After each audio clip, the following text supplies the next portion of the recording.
Terjadi kecelakaan motor sampai orangnya meninggal dunia di situ dan kepalanya pecah.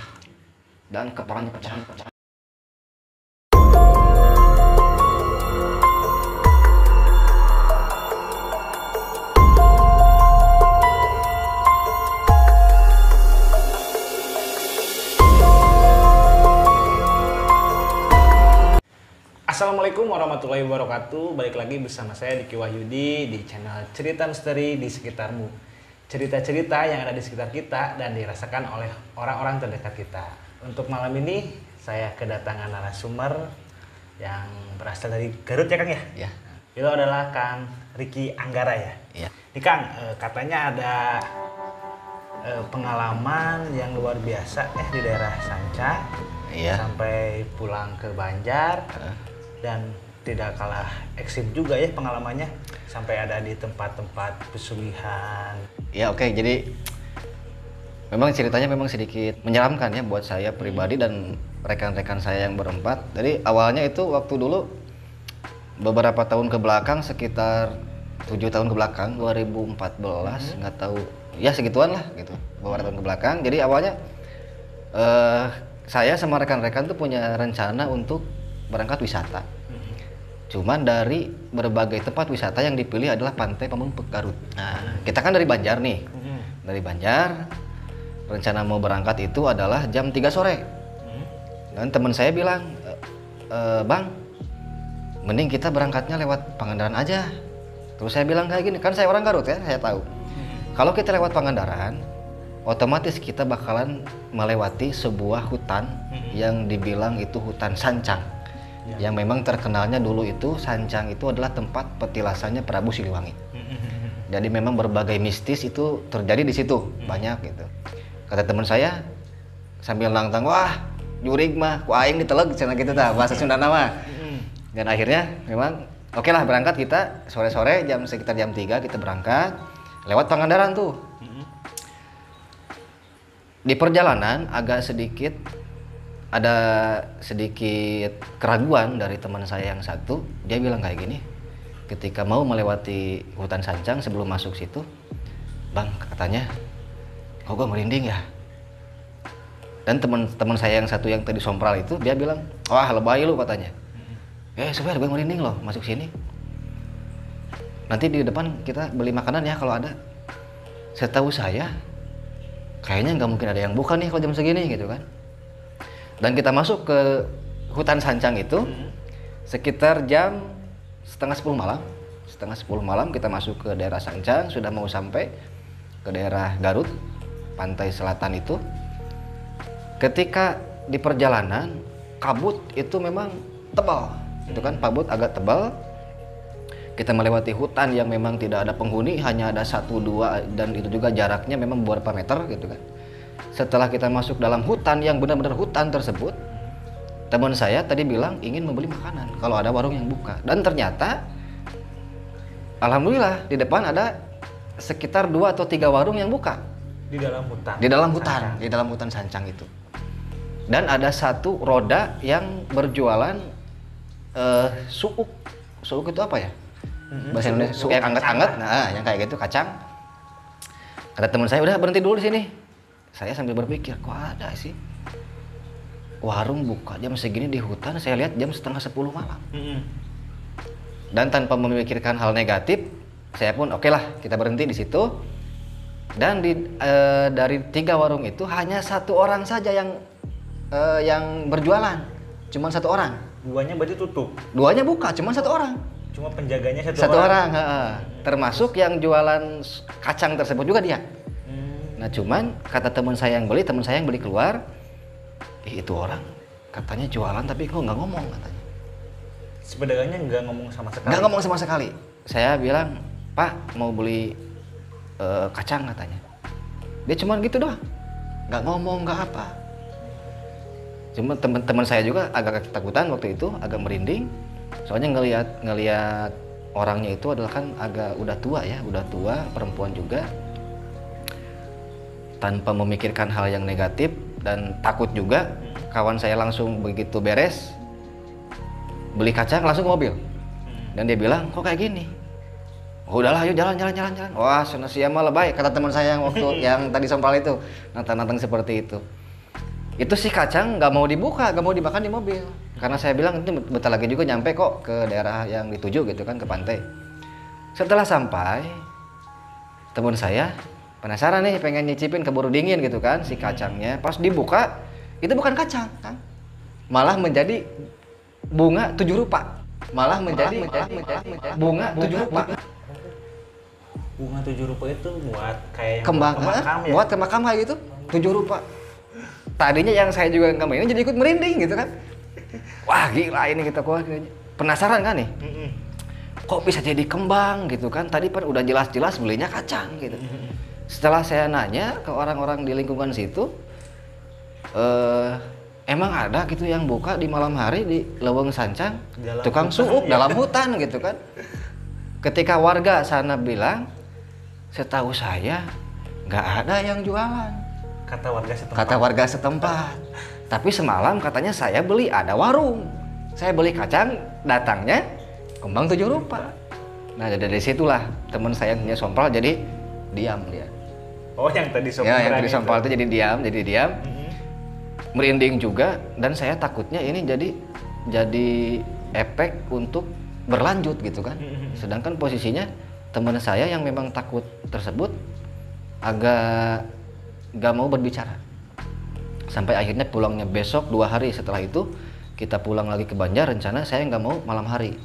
Jadi saya coba siang hari dan memastikan juga apa yang kata warga tersebut, nggak ada warung yang buka dan nggak ada rumah sedikit pun di situ. Dan memang ketika kita pulang siang hari, kita lewat situ lagi, lewat Sancang lagi, tepat di posisi tersebut tidak ada rumah, tidak ada warung. Gila. Dan saya pun tiba berhenti di situ juga sambil keluar, saya lihat-lihat, ini benar kata aku. Ini benar lokasinya nih, tapi nggak ada. Itu adalah bahkan di tempat tersebut itu adalah sebuah base agak besar, tempat terjadinya kecelakaan. Di tempat Langsung meninggal di tempat.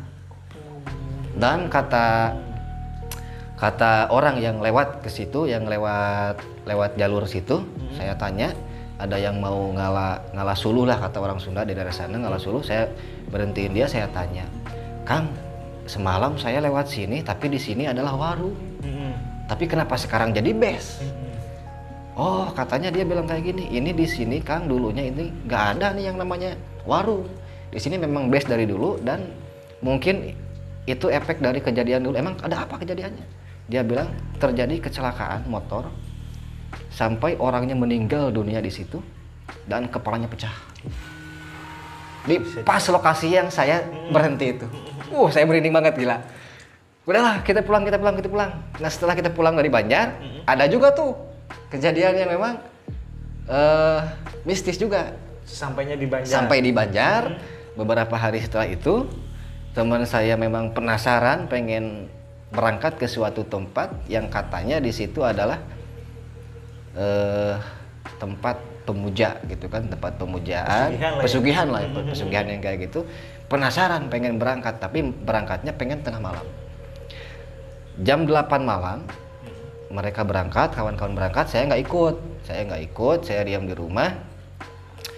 Dan saya nggak tahu tuh kabarnya seperti apa mereka di sana. Dan ternyata jam setengah 11 malam kawan saya yang berangkat ada nelpon kan, dia bilang katanya gini, Assalamualaikum Bang, ya kenapa, udah nyampe, udah kelar, kata gua bilang kayak gitu. Dia bilang, weh mau kelar gimana, ini gua nggak bisa masuk, katanya kata kuncen nggak boleh masuk, soalnya kuncinya lagi nggak ada.